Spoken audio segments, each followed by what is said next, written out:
Hello প্রিয় বন্ধুরা, কেমন আছো? আশা করি সকলেই ভালো আছো। আবারও চলে আসলাম নতুন একটি গল্প নিয়ে। গল্পটি শেষ পর্যন্ত শুনলে তোমাদের দাঁড়িয়ে যাবে। বাড়িতে মা আর ছোট একটা বোন আছে। বাবা মোশাররফ হোসেন অনেক আগে মারা গেছে। আমি তখন 9-এ পড়ি আর ছোট বোনটা 5-এ। তখন থেকে মা নিজে সংগ্রাম করে সংসার চালিয়েছে।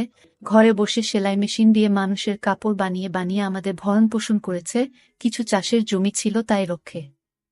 না তো আমার চাচা কাকারা যেমন হারামি এক মুঠো ভাত তুলে দেওয়ার মানুষ ছিল না। নানা নানি দাদা দাদি অনেক আগেই পটল তুলেছে। মামা মামিরা কিছুটা সহযোগিতা করেছে, তাও নাকড়ার মতো করেছে, যাতে মা যা ভাগে পেত তা লিখিয়ে নিতে পারে। আমার ভোলি মা সরল মনে তা দিয়েও দিয়েছে। যা হোক, আমি কলেজে ভর্তি হয়েছি কেবলই, এমন সময় শুনলাম আর্মিতে লোক নিবে।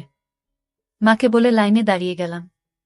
আমার নিজের উপর ভরসা ছিল, কারণ আমি মোটামুটি সব দিকেই ফিট। যেমন উচ্চতা তেমন বডি। মা বলে আমি আমার নানা মামাদের মতো হয়েছি, ঠিক পালোয়ান। বাবা কাকারা তো এক একটা টিনে, সব কয়টা শুধু বদের হাড্ডি। যা হোক, ভালোই ভালোই টিকে গেলাম। বাড়িতে খুশির ঢোল বেজে উঠল, সবাই বলা বলি করল, যাক ছেলেটা কাজে লাগলো, এখন যদি সোনালির কষ্ট দূর হয়। হ্যাঁ, আমি আমার মার কষ্ট দূর করার জন্য কোনো দিকে না তাকিয়ে খেলাধুলা করার বয়সে চাকরিতে চলে গেলাম। গ্রামের বাড়ি হওয়াতে ভয়ের কিছু নেই, আশেপাশে তো কাকা চাচারা আছে। আমার বোন শারমিন আক্তার, বয়স 19, ইন্টার সেকেন্ড ইয়ারে পড়ে। বাবার মতো টিনে কাঠি। আমারই এমন মেয়ে পছন্দের না। মা সোনালী বেগম, বয়স মনে হয় 42 হবে, দারুণ দেখতে, এখনো যুবতী মেয়েদের সাথে পাল্লা দিতে পারবে। ফর্সা লাল টকটকে, মার দীঘল কালো চুল, ঘন মেঘের ভেলা, এত ঘন লম্বা চুল যে তা সারা পিঠ পেয়ে কোমর ছড়িয়ে নিচে নেমে যায়। লাল টকটকে ঠোঁট আর টানা টানা চোখ, সব মিলিয়ে আমার স্বপ্নের নারী, আমার জন্মদানকারী বিধবা মা। যা চরম পাপ, যা কখনো পাওয়ার নয়। সবই জানি, সবই বুঝি, তারপরও মনের কোথায় যেন সোনালীকে নিয়ে স্বপ্নের নীড় রচনা করি। যেখানে মা নয়, সে আমার সোনালী, শুধু সোনালী। আমার মনের এই গোপন চাওয়ার কথা শুধু আমি জানি। আমার সরকারি বেতনে মার রূপ যেন দিনকে দিন বেড়েই চলছে। মার গর্বে বুক সব সময় ফুলে থাকে, গ্রামে সব সময় আমার জয় জয়কার। 5 বছরে ভাঙা ঘর পাকা করেছি, এখন 4 রুমের বাড়িটা আমাদের শান্তির নীড়। এবার ছুটিতে এসেই মা বায়না শুরু করলো আমার বিয়ে দিবে। যদিও এটা অনেক আগে থেকেই চলছে, আমি শুধু বারবার এড়িয়ে যাচ্ছি। আজ এ নিয়ে মার সাথে মুখ কালাকালি হয়ে গেল। মার এক কথা, শারমিন বড় হয়েছে, বিয়ে দিতে হবে। এরই মাঝে কয়েকটা সম্বন্ধ এসেছিল, তার বিয়ে হয়ে গেলে সে একা একা কিভাবে থাকবে, হ্যান ত্যান কত কথা। আমি এসেছি শুনে ছোট মামা এলো, সারাদিন থেকে বিকেলে যাওয়ার সময় আমাদের সবাইকে নিয়ে যেতে চাইল। আমরা না যাওয়াতে জোর করে শারমিনকে নিয়ে গেল, বলল 2 দিন পর মা বেটা গিয়ে বেরিয়ে আসবে, আর শারমিনকে নিয়ে আসবে। আমাকে আর মাকে নিয়ে যাওয়ার জন্য আর কি এমনটা করল। সন্ধ্যা থেকে আকাশটা মেঘলা হয়ে আছে দেখে বাইরে গেলাম না। না হলে 2 দিন থেকে এসে সন্ধ্যার পর বন্ধুদের সাথে আড্ডা মারতে বেরিয়ে পড়ি। আজ গেলাম না দেখে মাও খুব খুশি। গরম গরম পকোড়া ভেজে দিল। বিছানায় বসে মা বেটা মিলে আরাম করে খাচ্ছি। মিশু, হুমা, কাউকে পছন্দ করিস? আমি মার মুখের দিকে তাকিয়ে মুচকি মুচকি হাসছি। বল না পছন্দ করিস, করলে এতদিন তুমি জানতে না। তবে হ্যাঁ, একজনকে খুব ভালো লাগে, এবং এও জানি তাকে আমি পাব না। কেন পাবি না? আমার ছেলে কি দেখতে খারাপ? কোনো লাট সাহেবে বেটি সেরে? হা হা। তুমি দেখি রেগে গেলে। রাখবো না, এমন সোনার ছেলে আমার। আর কি না, বল তুই কে সে? বাদ দাও মা, আমার যাকে ভালো লাগে তার কথা দুনিয়ার কাউকে বলতে পারবো না, শুধু খোদাকে ছাড়া। মা আমার এমন গম্ভীর কথা শুনে অবাক হয়ে চেয়ে রয়েছে। এটা কি কথা রে বাবা? আমাকে বলতে না পারিস তোর ভাবি মানে রাসেলের বুয়ের কাছে বলিস তুই? না মা, তা না, তুমি আমার সবচেয়ে বড় বন্ধু। তোমাকেই যেহেতু বলতে পারছি না, সেখানে বলতে গেলে তারা তো আমাদের শত্রু, তাদের বলতে যাব কেন? তাহলে বল না, কে সে, কোথায় বাড়ি, কোনো বাড়ির মেয়ে? আমি চুপ করে বসে রয়েছি। মা অনেকক্ষণ আমার উত্তরের অপেক্ষায় থেকে মুখ গোমরা করে চলে গেল। ঘন ঘন বিদ্যুৎ চমকাচ্ছে, আকাশটা কালো হয়ে আছে, রাতের তারাগুলো না জানি কোথায় ডুব দিয়েছে। আমি জানালার গ্লাস খুলে দিয়ে ঠান্ডা হাওয়া গায়ে মাখছি। হাত বাড়িয়ে ব্যাগটা নিয়ে খুললাম, সিগারেটের প্যাকেটটা বের করে একটা ধরিয়ে টানছি। প্যাকেট রাখতে গিয়ে মোবাইলের বক্সটার কথা মনে পড়ল। শারমিনের জন্য যা যা এনেছিলাম সব দিয়েছি, শুধু মারগুলো দেওয়া হয়নি। চেয়েছিলাম দিতে, এমন সময় ছোট মামা এলো, তাই আর দেয়া হয়নি। নতুন অ্যান্ড্রয়েড সেট, মা খুব খুশি হবে। আরেক বক্সে একটা স্বর্ণের চেইন, মার যেটা ছিল সেটা আমার এসএসসির ফর্ম ফিলআপের সময় বিক্রি করে দিয়েছিল। তখন থেকে মার গলা খালি। আরও কয়েকটা জিনিস আছে মার জন্য। আয় খেয়ে নে, ঝড় আসতে পারে, কারেন্ট চলে গেলে খেতে ঝামেলা হবে। আমি তাড়াতাড়ি সিগারেটটা জানালা দিয়ে বাইরে ফেলে দিয়ে বললাম, হা দাও। কি লজ্জা, মা সিগারেট খেতে দেখে নিল, জানে আমি খাই, তবে এভাবে দেখেনি কখনো। ঘরে বসে সিগারেট খাওয়াটা ভুল হয়ে গেছে, সারা ঘরে সিগারেটের ধোঁয়া। মা বেটা খেয়ে দিয়ে উঠলাম। মা, বলো, আমার রুমে এসো তো একটু। তুই যা, থালা বাসনগুলো গুছিয়ে আসছি। আমি রুমে এসে শুয়ে রইলাম। মা আধা ঘন্টা পর হাত মুছতে মুছতে এলো। কিরে বাবা? আমি উঠে মার হাত ধরে খাটে নিয়ে বসালাম। ব্যাগ থেকে এক এক করে শাড়ি, ব্লাউজের কাপড়, ছায়ার কাপড়, একটা বাদুর বোরকা, দুটো ওড়না, একটা শীতের জামা, চাদর এবং আরও একটা প্যাকেট দিলাম। প্যাকেটটা দিলাম ভয়ে ভয়ে, কারণ ওতে 2 সেট ছোট জামা কাপড় আছে। জানিনা দেখার পর কি বলবে। এত কিছু কি জন্য এনেছিস? তোর কি বুদ্ধি শুদ্ধি হবে না কখনো? প্রতিবারই এত কিছু আনা লাগবে? আহ থামো তো তুমি, যা লাগে তা আনবো না। এটাতে কি রে? না, ওটা এখন খুলবে না, তোমার ঘরে গিয়ে খুলবে। আর প্লিজ রাগ করবে না। কি আছে এতে, তা তুমি খুলে দেখে নিও। আর হ্যাঁ, আরও কিছু আছে, এই বলে মোবাইলটা দিলাম। একটা থাকতে আরেকটা এত দামি মোবাইল, তোমার চেয়ে কেন কিছু দামি নয় আমার কাছে। এই বলে গালে একটা হামি দিলাম। মাও আমার কপালে হামি দিল। চোখ বন্ধ করো তো। কেন রে? আহ বন্ধ করো না একটু। মা হেসে দিয়ে চোখ বন্ধ করল। আমি চেইনটা মার গলায় পরিয়ে দিলাম। এখন চোখ খুলো মা। মা চোখ খুলে স্বর্ণের চেইনটা দেখে হুহু করে কেঁদে দিল। না মা, না, কাঁদবে না, প্লিজ মা, কেঁদে না। তোমার মুখে হাসি দেখব বলে নিয়ে এসেছি, সেখানে তুমি যদি কাঁদো তাহলে আমার খুব কষ্ট হবে মা। না রে বাবা, কাঁদছি না, তুই বুঝবি না এটা কিসের কান্না। খুশি হয়েছ মা? হ্যাঁ রে বাবা, অনেক খুশি হয়েছি। এই বলে মা দাঁড়িয়ে উঠে আমাকে ধরল। আমি তো কেঁপে উঠলাম। মা কখনো এভাবে আমাকে ধরেছে বলে মনে পড়ে না। ইস কি নরম, কি সুন্দর ঘ্রাণ, ও দুটো আমার বুকে পিষ্ট হচ্ছে। মা অনেকটা খাটো হওয়াতে তার মাথাটা আমার থুতনির নিচে, চুল থেকে সুবাস এসে নাকে লাগছে। নাক মুখ ডুবিয়ে দিলাম চুলে। ধীরে ধীরে আমার ওটা শক্ত হচ্ছে। মন চাচ্ছে হাত দুটো আরেকটু নিচে নিয়ে রাখি, তবে সাহস পাচ্ছি না। মা আমার যা রাগী মানুষ, ছোটবেলায় কত বেতপিটা করেছে তার হিসাব নেই। মার মুখটা দুহাত দিয়ে ধরে কপালে একটা হামি দিলাম। আর কখনো কাঁদবে না মা, আমি যেন তোমার চোখে পানি না দেখি। আচ্ছা বাবা, আর কাঁদব না। তো যাও, লাল তাঁতের শাড়িটা পরে দেখাও তো, দেখি কেমন লাগে আমার মাকে। যা পাগল, আমি বিধবা মেয়ে লোক, এমন লাল টকটকে শাড়ি পরলে মানুষে কি বলবে? কি বলল তাতে তোমার কি যায় আসে? আর এখানে মানুষ আসবে কোথা থেকে? মানুষের সামনে না পড়তে চাইলে পড়ো না, এখন আমাকে তো পরে দেখাও। আমার খুব মন চাইছে সাজুগুজু করে কেমন লাগে দেখতে। তাই আমার বাবা এনেছে, আর আমি পরব না তা কি হয়? তবে মানুষের সামনে কখনো পড়তে বলিস না রে। ঠিক আছে মা, আমি শুধু আমার সুন্দরী মাকে 2 চোখ ভরে দেখতে পেলেই হলো। যা দুষ্টু, মাকে কেউ সুন্দরী বলে? হা হা, তাই? তাহলে কি বলবো গো? হি হি, তুই জানিস কি বলবি। বেয়াদবি নিও না, প্যাকেটে যা আছে তাও পড়ো। কি আছে রে এতে? যাও খুলে রাখো। মা চলে গেল। আমি পিছন থেকে দেখে মুগ্ধ হয়ে গেলাম। এ মহিলার কি কখনো যৌবনে ভাটা পড়বে না? প্রায় 15 মিনিট পরে মা এলো। অসম্ভব, এ কাকে দেখছি আমি? এতদিন এক পেরে শাড়িতে যে মাকে দেখেছি তার সাথে এ মহিলার কেন মিল নেয়? কি সুন্দর, অতুলনীয়, গর্জিয়াস, মার্ভেলাস, যতই উপমা দিই না কেন কম পড়ে যাবে। মা দরজার কাছে দাঁড়িয়ে আছে, আমি বিছানার পাশে হা করে দাঁড়িয়ে আছি। মা ভীষণ মায়াবী করে হেসে চোখের ভ্রু উঠানামা করে জানতে চাইলে, কি কেমন? আমি ধীরে ধীরে মার সামনে গিয়ে দাঁড়ালাম। কি রে, কেমন হয়েছে? দারুণ মা, খুব সুন্দর, মনে হচ্ছে অ্যাঞ্জেল। যা দুষ্টু, মাকে এমন কমপ্লিমেন্ট দিতে হয়? আমার 10 পাস মা যে এমন কথাও বলতে পারে জানা ছিল না। সরি মা, বলে হাত ধরে বিছানায় নিয়ে বসালাম। আমি নিচে বসে মার কোলে মাথা রাখলাম। তুমি সব সময় এমন ভাবে থাকতে পারো না মা। মা আমার মাথায় চুলে হাত বুলিয়ে দিয়ে, কি পাগলের মতো বলছিস? মানুষে দেখলে কি বলবে? তাহলে বলো, আমি যে কয়দিন থাকবো সে কয়দিন এমন করে সেজে থাকবে কেন রে? আমার খুব ভালো লাগে মা। হি হি পাগল, আচ্ছা থাকবনি। আমি মুখ উঠিয়ে মার মুখের দিকে তাকিয়ে, ওগুলো পড়েছ মা, যা শয়তান, কিছু তো শরম করো। মার জন্য কেউ এসব আনে, জানি না মা কেউ আনে কিনা, তবে বাবা থাকলে হয়তো আমিও আনতাম না। সে নেই দেখে মনে হলো আমার মার তো ভালো মন্দর খোঁজ রাখার কেউ নেই, তাই নিজেই রাখি। রাগ হয়েছ মা? না, রাগ হয়নি, কিন্তু আর আনিস না। কেন মা, পছন্দ হয়নি?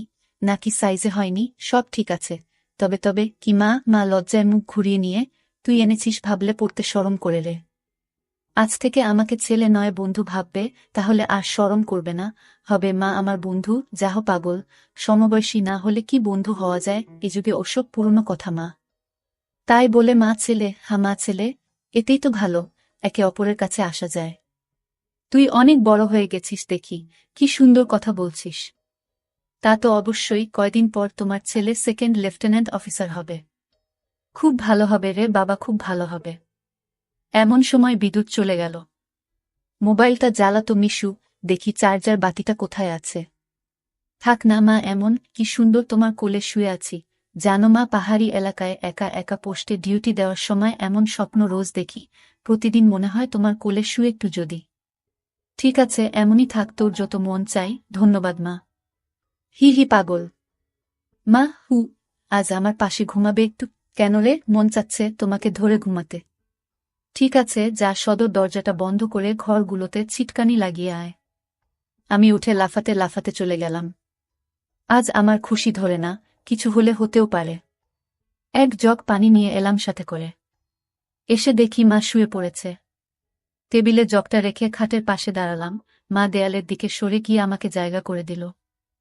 বজ্রপাতের আলোতে মার মুখটা মায়াবী মায়াবী লাগছে। খোলা জানালার হিম বাতাসে আমার মনে ঝড় তুলছে। জানি না মার মনে কি চলছে। মনে হচ্ছে মা তার স্বামীকে পাশে শোয়ার জন্য জায়গা করে দিল। মা নতুন বউ, আমি তার স্বামী। দাঁড়িয়ে রইলি যে, শুবি না? হাসুই।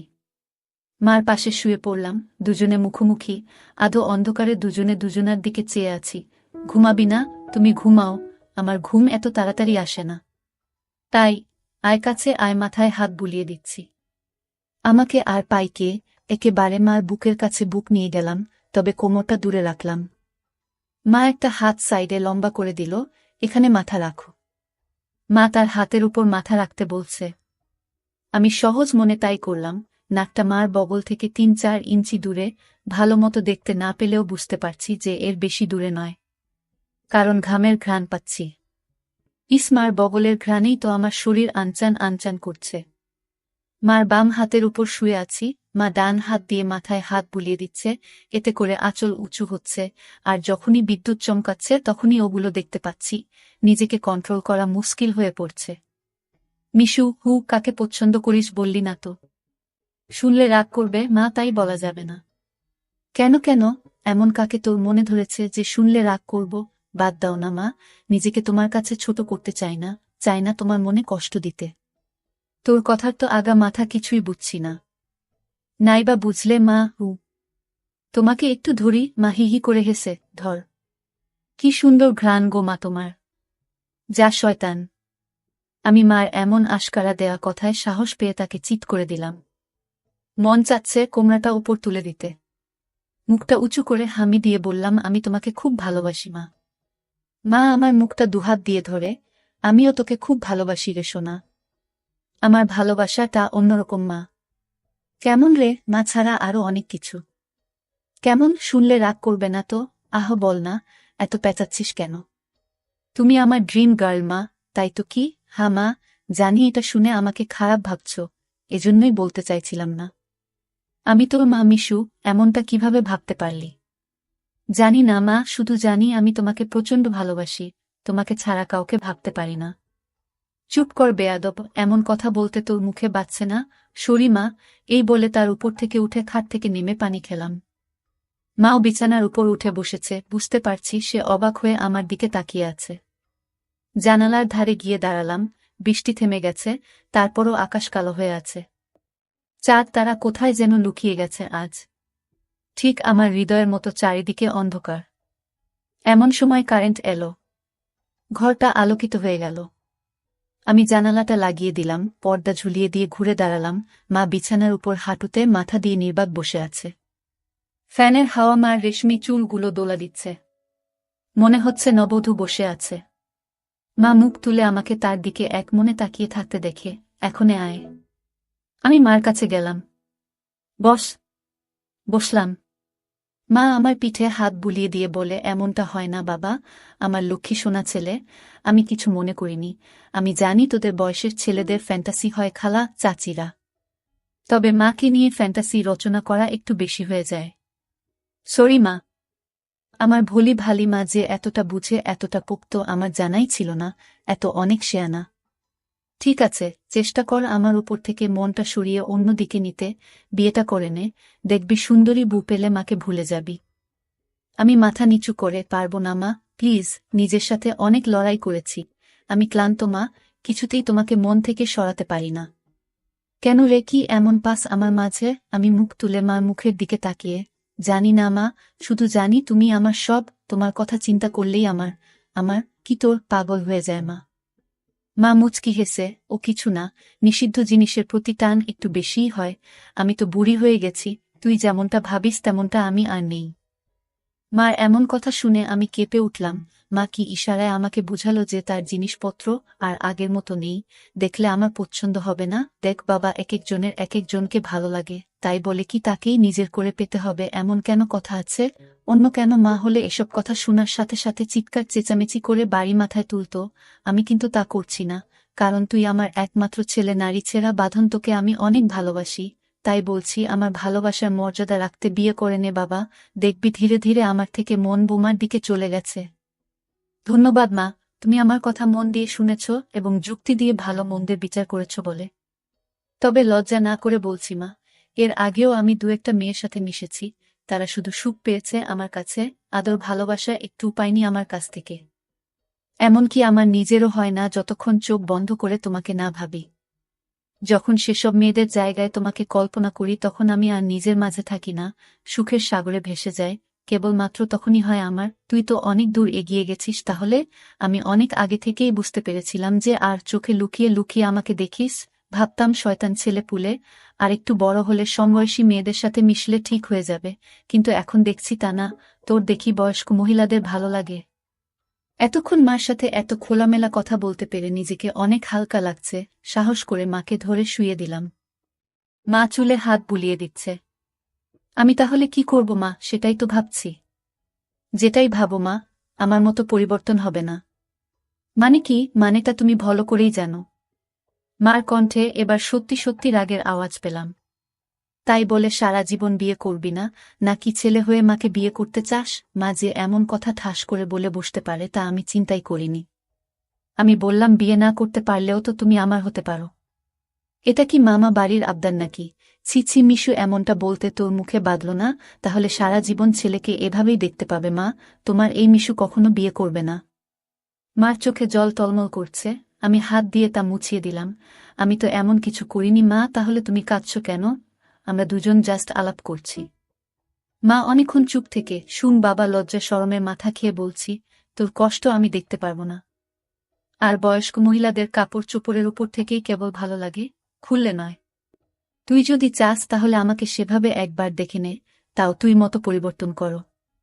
তবে শুধু দেখতে পাবি, কিছু করতে পারবি না। মার মুখে এমন কথা শুনে আমি আর দুনিয়াতে নেই। বল রাজি, আর যদি আমি দেখে আরো বেশি আকর্ষণ অনুভব করি তাহলে? আমি বলতে চেয়েছি যে, আজ আমাকে দেখো, আর আগেও তো তুই অন্যদের দেখেছিস, তাহলেই তফাৎটা বুঝতে পারবি।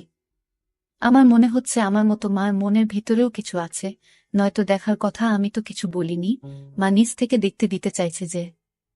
রাজি? হ্যাঁ রাজি। যা, বড় লাইটটা বন্ধ করে ছোট লাইটটা জ্বালিয়ে আয়। মনে মনে ভাবলাম, কি সৌভাগ্য, আজ তো আমার পোয়া 12 লেগে গেছে। নীল বাতিটা জ্বালিয়ে খাটের পাশে দাঁড়িয়ে রইলাম। মা উঠে দাঁড়াল। ধন্যবাদ মা, আমার স্বপ্ন পূরণ করার জন্য। তোর জন্য আমি সব পারি রে, শুধু কথা দে সব দেখে নিয়ে মাকে ভুলে যাবি না তো, বা ভুল বুঝবি না তো? কি বলছো মা, তুমি আমার মা, আমার স্বপ্নের রানী, আমার ফ্যান্টাসির জগৎ, সব কিছুই তুমি। তোমাকে ভুলে গেলে তো নিজেকেই ভুলে যাওয়া হয়।